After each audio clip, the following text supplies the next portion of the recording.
బూర్లా గ్రామానికి చెందిన అడవి తల్లి బిడ్డలు ఆందోళన చేపట్టారు. స్వాతంత్ర్యం వచ్చి 7 దశాబ్దాలైనా నేటికి తమ గ్రామానికి వెళ్లాలంటే నాటుపడవే ఆశ్రయించాల్సి వస్తోందని తెలిపారు. బూర్లా గ్రామానికి రోడ్డు మార్గం లేకపోవడంతో పాఠశాల విద్యార్థులు గర్భం దాల్చిన వారిని పడవలో తీసుకువెళ్తున్నామన్నారు. అనేక సార్లు ప్రజాప్రతినిధులను, ప్రభుత్వ అధికారులను కలిసినా ప్రయోజనం లేకుండా పోయిందన్నారు. పడవ మీద ప్రయాణం సిద్ధపడి కలిగి మరి వర్షం కూడా వస్తుంది. మాకు రోడ్డు లేక ప్రయాణం లేక మరి ఇదే మాకు పడవే ప్రయాణం.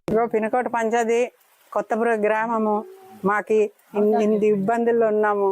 ఎటుకాసి వెళ్ళినా డామ్ మీద వెళ్ళాలి, ఎటుకాసి వెళ్ళినా నాటు పడవల్లో వెళ్ళాలి.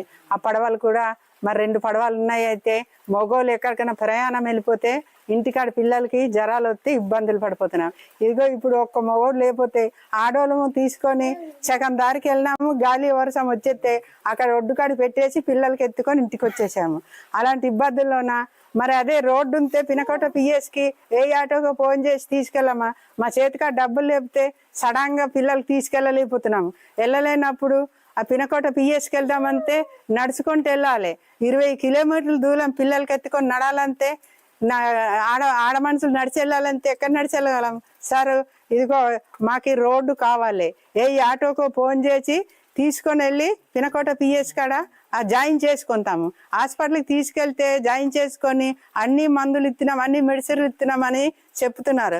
చెప్పినా సరే మా గ్రామానికి రోడ్డు సదుపాయం లేక ఎక్కడికి వెళ్ళినందుకు దారి లేకపోయి అలా ఉండిపోతున్నాము. ఉండిపోయినప్పుడు 2 రోజులు 3 రోజులు అయిపోతే జ్వరము ఎక్కువ అయిపోయింది కదా, ఇన్నాళ్ళు ఏడు చేస్తున్నారని చెప్తున్నారు. 35 సంవత్సరాలు 40 సంవత్సరాలు పైబడి గ్రామానికి రోడ్ సహకారం లేదు. ఎటు వెళ్ళాలన్నా రోడ్ సహకారం లేక పంచాయతీకి వెళ్ళాలంటే ఒక 10 కిలోమీటర్లు నడవాలి. మండలానికి వెళ్ళాలంటే ఒక 50 కిలోమీటర్లు నడిచి వెళ్ళాలి.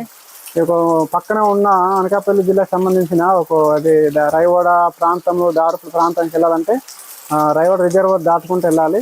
ఇక్కడ మెడిసిన్స్ అంటే గవర్నమెంట్ నుంచి సదుపాయం అంటే రాదు. ఎందుకంటే ఏనమ్మ రారు, గవర్నమెంట్ టీచర్స్ రారు.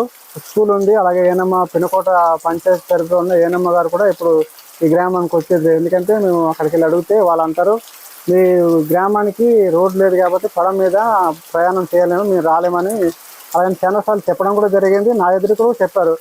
అంటే మీ గ్రామానికి రావాలంటే పడవ మీద మీరు రాలేమని చాలామంది చెప్పడం జరిగింది. ఏనమ్మ చెప్పారు. అలాగే మా ఏదైనా ఈ వర్షాకాలంలో జ్వరాలు వచ్చేసినా మేము పినకోట పంచాయతీలు అంటే చాలా ఈ వర్షంలో బురదలు నడుచుకుంటూ వెళ్ళాలి.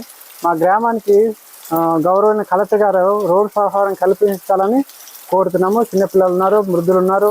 పెన్షన్కి వెళ్ళాలన్నా ఈ వర్షంలో తడుచుకుంటూ డ్రైవర్ రిజర్వ్ దాటుకుంటూ వెళ్ళి అవతల దరికి వెళ్ళి మన పినకోట సచివాలయం నుండి అవతల దరికి